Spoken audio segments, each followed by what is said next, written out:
Fat stores microplastics. Here is what that actually does. Your fat is not storing energy. It is storing microplastics. And that matters more than you think. Adipose tissue acts as a slow-release reservoir. It does not clear out. It releases them slowly. These microplastics carry endocrine-disrupting chemicals. They enter the bloodstream. They disrupt the HPG axis. They affect reproduction. This is not a theoretical problem. It is a real, measurable problem affecting reproductive health. Your body is quietly processing plastic you cannot see, and your hormones are paying the price. What most people do not know is that plastic does not just sit in your fat. It actively grabs other chemicals.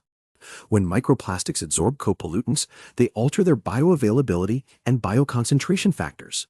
A 2023 study by Kang and colleagues at the Institute of Oceanology found that polystyrene microplastics enhanced microcyst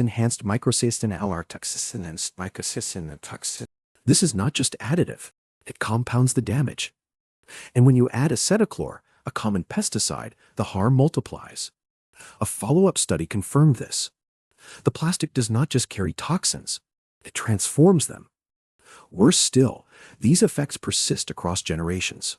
Exposure in germ cells triggers epigenetic changes that pass to offspring. Your grandchild may carry this burden long after the source has been removed. This is why single-person filtration, single-person diet changes, single-person water filters, and single-person air purifiers create an illusion of control. You are treating a systemic problem with a personal solution. When these plastics meet common pesticides in the body, the damage is not just additive.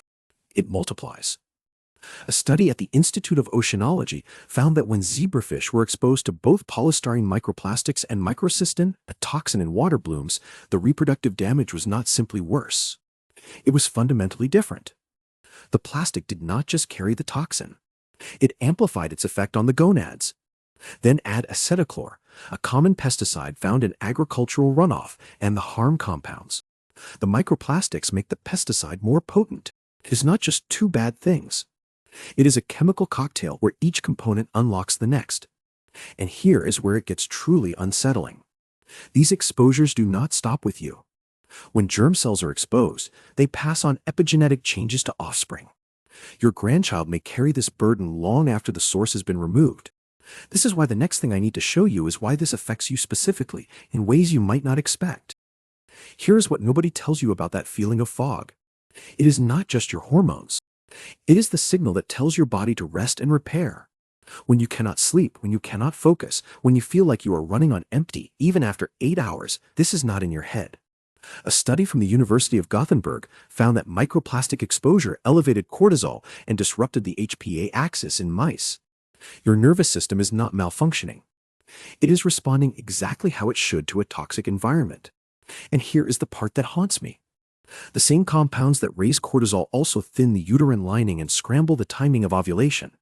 That is why some couples struggle for years before they find answers. That is why the fatigue feels like it never ends. Think about who is in your bed. What is in your water bottle? What is in the plastic food you eat? Because the next thing I need to show you is why the people you love most are the ones who feel this the worst. The people who feel this the worst are not just the ones in the lab. They are the ones who carry the next generation. When these compounds flood the bloodstream, they do not just sit there. They hijack the estrogen receptors. They tell the body it is already pregnant, or they trick it into releasing the wrong hormones at the wrong time. And here is where it gets truly horrifying. When germ cells are exposed, they pass on epigenetic changes. Your grandchild may carry this burden long after the source has been removed. The plastic does not just carry toxins. It transforms them. It makes the pesticide more potent. That is why the fatigue feels like it never ends. That is why the brain fog is not just in your head. Your nervous system is responding exactly how it should to a toxic environment.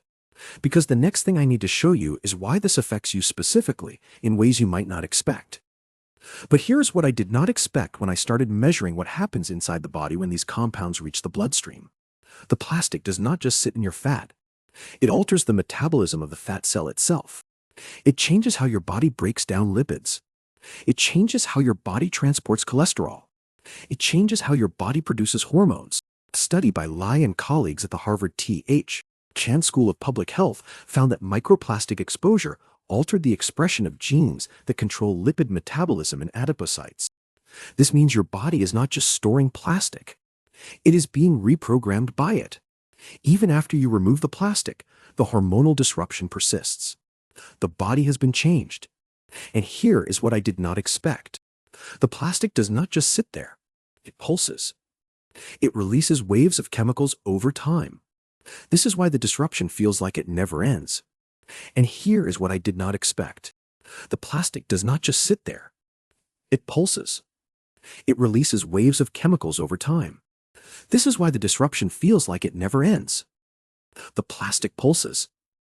It releases waves of chemicals over time. This is why the disruption feels like it never ends. The single most useful thing you can do this week is get your urine tested for phthalates, BPA, and BPS. Most urgent care clinics and some labs offer this for under $100. You will come back with numbers you can actually read. Most people never see their own exposure. The same source I have been working through across this whole series. Read it once. Then you will have the framework to make every decision from here on out. Your body is doing something remarkable right now. It is trying to repair itself. But it needs information. It needs to know what is actually in your environment. The urine test is not just a number. It is a map. It shows you where you are exposed. And here is the thing. Most people do not act on it. They just see the number and move on. That is why I want you to do one more thing. Write down what you learned. Just one line. Then keep it in your pocket. Because the next time you are in the store, next time you are ordering online, you will have a reason to ask questions. You will have a reason to pause. That pause is where change happens. And that change starts with knowing what is in your body. Now go find the full research archive. It is at jmthomasofficial.com. Read it once. Then you will have the framework to make every decision from here on out.